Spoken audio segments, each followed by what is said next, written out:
Yara here. Welcome to my office. So what is a magical model? Essentially, it's the framework we use to explain the machinations of the occult, how it works. I firmly believe that magic has always been at least half a step ahead of science. So before we had chemistry, we had alchemy. And before we had medicine, we had healers who knew that a very particular bark from a very specific tree could ease their pain, which, it turns out, was a rudimentary form of aspirin.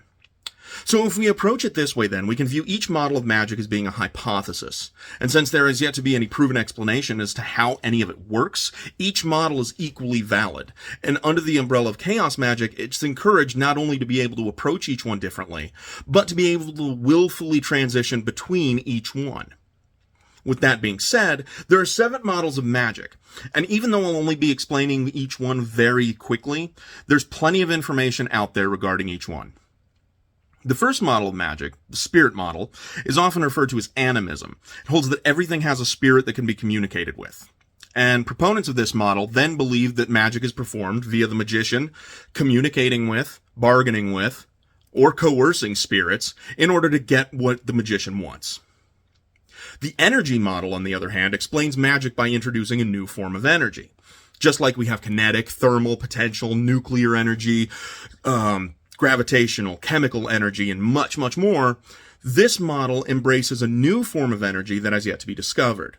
This can be seen through such phrases as like giving you good vibes, or this room has a strange energy to it.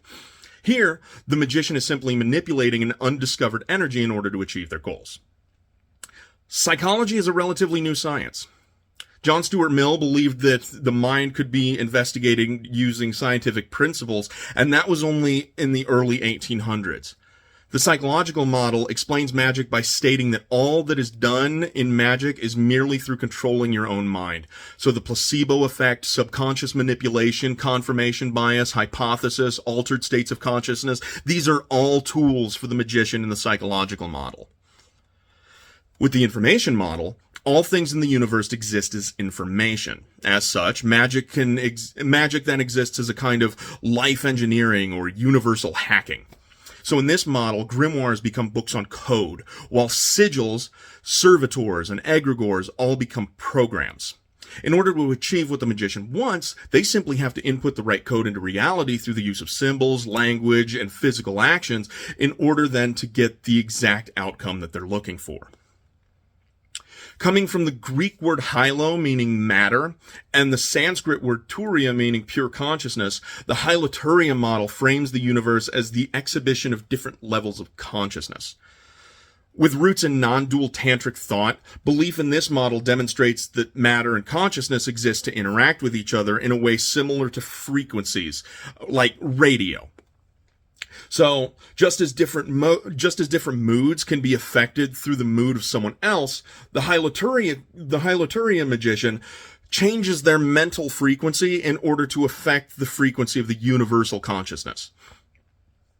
And then the final model of magic is the meta model, and it's the easiest one to explain.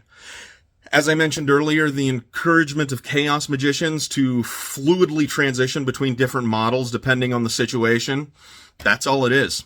If a ritual requires a belief in a spirit, then the chaos magician will wholeheartedly in that moment believe in that spirit. If you're doing something like Reiki that requires you to believe that you are manipulating energy for the benefit of someone else, then you believe it in that moment. So the meta model then is just the way of explaining how you're able to transition through your different beliefs. So with all of these different models, which one is true? We don't know yet.